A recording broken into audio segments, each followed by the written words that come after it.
મિત્રો આજે આપણે એક એવી ઘટના જોવાના છીએ જે અત્યારે વાસ્તવિક રીતે સમાજની અંદર ઘણા બધા કેસોમાં ચાલી રહી છે. બરોબર છે. એક 13 વર્ષની છોકરીને આઈફોન જોઈતો હતો, તેના બોયફ્રેન્ડને બાઇક જોઈતી હતી અને આ બે વસ્તુઓ મેળવવાની ઈચ્છા એ હદ સુધી પહોંચી ગઈ કે પોતાના જ દાદાના હત્યાનું કાવતરું ઘડાયું હોવાનો આરોપ છે. કેરળમાં બનેલી આ ઘટના 65 વર્ષીય શિવનકુટ્ટી ચેટિયાર પોતાના ઘરમાં મૃત હાલતમાં મળી આવ્યા હતા. આ 65 વર્ષના વ્યક્તિ એટલે કે દાદા, પરંતુ શરૂઆતમાં સામાન્ય લૂંટ અને હત્યા લાગી હતી. ઘરમાંથી સોનું અને રોકડ ગાયબ હતી. પછી તપાસ આગળ વધી અને પોલીસને જે કડી મળી તેણે આખા કેસની દિશા બદલી નાખી. હવે મિત્રો આપણને ખબર પડશે કે પોલીસની શંકા 13 વર્ષની પૌત્રી સુધી કેમ પહોંચી. કથિત રીતે આઈફોન અને બાઇક માટે ઘડાયેલું આ કાવતરું કેવી રીતે સામે આવ્યું, અને સૌથી મોટો સવાલ કે આપણા બાળકોને આપણે સુખ સુવિધા તો આપી રહ્યા છીએ, પરંતુ સાચું ખોટું સમજાવવાનું ભૂલી તો નથી રહ્યા ને. ચાલો આ સમગ્ર ઘટનાને આપણે એક શાંતિથી સમજીએ. આખી ઘટના છે કે કેરળના અલપુઝા જિલ્લાના કરુવટ્ટા વિસ્તારના 65 વર્ષીય શિવનકુટ્ટી ચેટિયાર નામના ભાડાના મકાનમાં એક વ્યક્તિ રહેતા હતા. 15 ઓગસ્ટની રાત્રે તેમની હત્યા થઈ હોવાનું તપાસમાં આવ્યું અને 17 ઓગસ્ટ જ્યારે તેઓ ઘરમાંથી બહાર ન આવ્યા ત્યારે પડોશીઓને શંકા ગઈ અને ત્યારબાદ ઘરમાં જઈને જોતા તેઓ મૃત હાલતમાં મળ્યા હતા. મિત્રો આ ઘટનાને હું અત્યારે વણવું છું, પરંતુ મુખ્ય સાર શું છે એ પણ હું તમને કહીશ. તેમના હાથ પગ કપડાથી બાંધેલા હતા અને ઘરમાં તોડફોડના નિશાન હતા. ઘરમાંથી સોનાના દાગીના અને રોકડ પણ ગાયબ હતા. આ ઘટના વર્ણન થતાં આપણને એમ જ લાગે કે કોઈ બહારથી ચોર આવ્યો હશે. બરાબર છે. શરૂઆતમાં આખી ઘટના લૂંટ દરમિયાન થયેલી હત્યા જેવી લાગતી હતી, પરંતુ તપાસ આગળ વધતા કેસમાં એક પછી એક ચોંકાવનારી બાબતો આવી. હવે શંકાની સોય 13 વર્ષની પૌત્રી તરફ. મૃતકની 13 વર્ષની પૌત્રી, મિત્રો ખાલી ઉંમર જોજો. 13 વર્ષની પૌત્રી પણ તપાસના દાયરામાં આવી. તેણીના નિવેદનમાં કેટલીક બાબતો વિરોધાભાસ જોવા મળે, એટલે પૂછપરછ કરી હશે, એમાં તેમને થોડો ડાઉટફુલ લાગ્યો છે.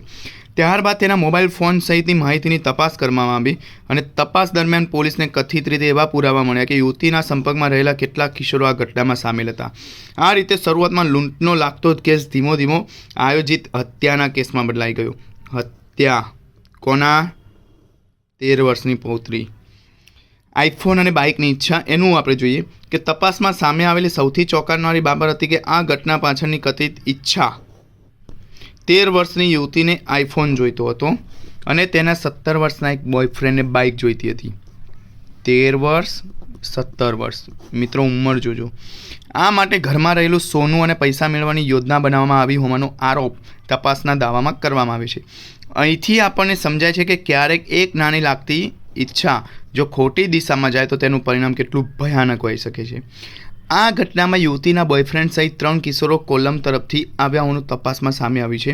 રાત્રે ટ્રેન દ્વારા અલપુઝા પહોંચ્યા, મકાનમાં પાછળની તરફથી પ્રવેશ કર્યો અને ત્યારબાદ ઘરમાં તે સમયે શિવનકુટ્ટી એટલે કે જે 65 વર્ષના દાદા હતા, ત્યારબાદ તેમની સાથે ઝપાઝપી થઈ અને તેમના હાથ પગ બાંધી દેવામાં આવ્યા. મિત્રો 13 વર્ષ 17 વર્ષ, એમના વિચારો ક્યાં જાય છે મિત્રો, ખાલી જુઓ. શેના લીધે? ઈચ્છા. બરાબર છે, જોજો મિત્રો. પોસ્ટમોર્ટમમાં તેમનું મૃત્યુ શ્વાસ રૂંધાવાથી થયાનું પોલીસ અધિકારીઓએ જણાવ્યું. આ કેસની સૌથી ચોંકાવનારી વિગતોમાંની એક હતી કે વિડીયો કોલ. ઘટનામાં સામેલ એક કિશોરે હત્યા બાદ યુવતીને વિડીયો કોલ કર્યો અને તેને ઘટના સ્થળ બતાવ્યું. ઘરમાંથી સોનું અને પૈસા શોધવામાં આવ્યા. આ સમગ્ર બાબત સામે આવ્યા પછી તપાસ કરતા યુવતીના મોબાઈલ ફોનમાંથી મળેલી માહિતી પણ તપાસી. ઘરમાંથી આશરે 6 સોનું ચોરાયું હતું અને આ તો આ ન્યૂઝ ચેનલમાં આવેલું છે. એનું છે બીજા અહેવાલના આશરે 4.5 સોનાનો ઉલ્લેખ છે. સોનાનો એક ભાગ વેચવામાં આવ્યાનું પણ તપાસવામાં આવ્યું છે અને આશરે 16,000માં સોનાનો એક ભાગ વેચાયો હતો. એટલે મિત્રો આ બધી જે ઈચ્છા હતી પૂરી કરવા માટે આ બધું તંત્ર ચાલી રહ્યું હતું. હવે પોલીસને ખબર કેવી રીતે પડી કે હત્યાના 2 દિવસ બાદ પડોશીઓને જાણ કરી પોલીસે તપાસ શરૂ કરી. લૂંટનો મામલો લાગ્યો અને યુવતીના નિવેદનમાં વિરોધાભાસ થોડો દેખાયો, એટલે આખી કેસની દિશા બદલાઈ ગઈ અને યુવતીના સંપર્કમાં રહેલો કિશોરો સુધી તપાસ પહોંચી અને તેમાં 4 કિશોરોને તેમાં પકડી લેવામાં આવ્યા છે. હવે મિત્રો ખાલી આ ઘટનાનું આપણે જીવન સાથે જે અત્યારે વર્તમાન કાળે જે ચાલી રહ્યું છે એની વાત કરું છું કે આ ઘટના માત્ર એક ક્રાઇમ સ્ટોરી નથી, આ કોઈ વાર્તા નથી, હકીકત છે.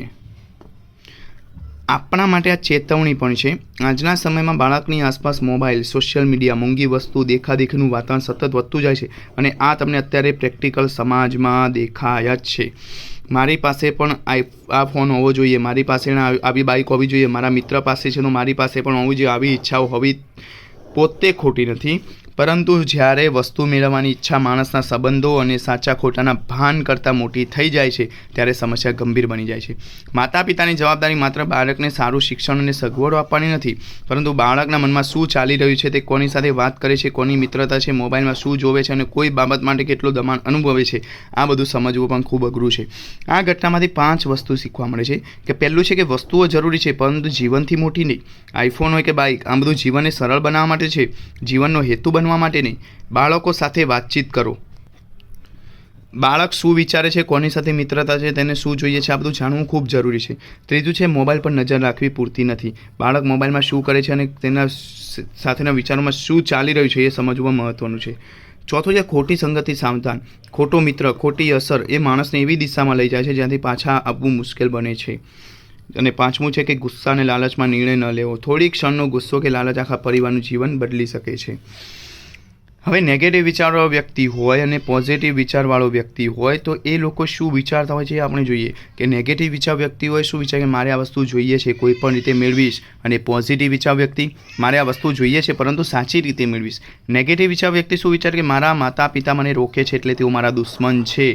અને પોઝિટિવ વિચાર વ્યક્તિ તેઓ મને કેમ રોકે છે એ પહેલાં સમજવાનો પ્રયત્ન કરીશ કે પૈસા નથી કે અત્યારે મને જરૂરિયાત નથી, એ બધું હું વિચારીશ. બરાબર છે.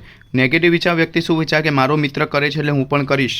અને પોઝિટિવ વિચાર વ્યક્તિ મિત્રની વાત સાંભળીશ પરંતુ નિર્ણય મારી સમજથી લઈશ.